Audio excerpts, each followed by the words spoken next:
Kiai, saya keturunan ke-9 dari Mbah Muhammad Besari, Miftah, Kiai Muradi, Muhammad Boniran, Muhammad Usman, Jalal Iman, Karyonawi, Madarum, Muhammad Ilyas, Muhammad Besari.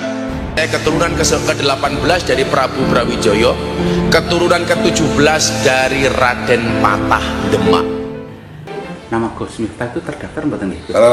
Itu tidak ada dalam silsilah, itu memang sebetulnya tidak ada lah.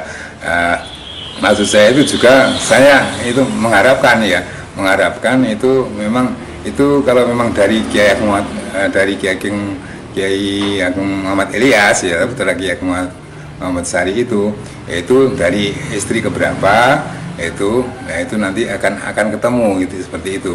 Setelah saya cek yang mungkin yang namanya ini, nah ini itu kok nggak ada lah, itulah saya masih merasa ada keraguan lah di situlah. Tahu saya itu Gus Miftah itu putra dari Bapak Muradi atau Bapak Turut itu, kemudian Bapak Turut punya bapak namanya Mbah Buniran. Walaupun saya bukan habaib, tapi saya masih bisa menghafal mbah saya sampai urutan 18. Miftah Maulana Habibur Rahman, punya bapak namanya Kiai Muhammad Muradi, punya bapak namanya Kiai Muhammad Usman, punya bapak namanya Kiai Muhammad Boniran, punya bapak namanya Kiai Jalal Iman, punya bapak namanya Kiai Karyonawi, punya ibu namanya Nyai Madarum, punya bapak namanya Kiai Ilyas, punya bapak namanya Mbah Muhammad Besari. Makamnya di Ponorogo, Tegalsari, walinya Ponorogo. 9. Mbah Muhammad Besari punya bapak Anom Besari, makamnya di Caruban. Anom Besari punya bapak namanya Abdullah Mursad, makamnya di Kediri. Abdullah Mursad punya bapak namanya Pangeran Demang II. Pangeran Demang II punya bapak Pangeran Demang I. Pangeran Demang I punya bapak namanya Panembahan Wirasmoro. Panembahan Wirasmoro punya bapak namanya Susuhan Praworo. Susuhan Praworo punya bapak namanya Sultan Trenggono. Punya bapak namanya Raden Patah. Punya bapak namanya Prabu Brawijaya. Ini saya hafal Kiai.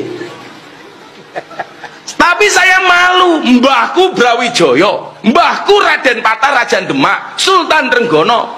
Ele-ele mbahku Mbah Muhammad Besari, punya murid, punya anak cucu namanya Hasan Besari, punya murid namanya Ronggo Warsito, punya murid namanya Pangeran Diponegoro. Ada pepatah, sepandai-pandai tupai melompat akan jatuh juga, sepandai-pandai orang menyimpan bangkai pasti tercium juga. Nah, inilah fenomena Gus Miftah. Apakah benar pengakuan dirinya mengklaim sebagai keturunan orang yang mulia yang disampaikan dalam berita ini atau tidak? Wallahu a'lam bishawab. Tapi yang jelas hati-hati, kalau kita bukan anak seseorang jangan mengaku-ngaku, karena itu sangat berbahaya.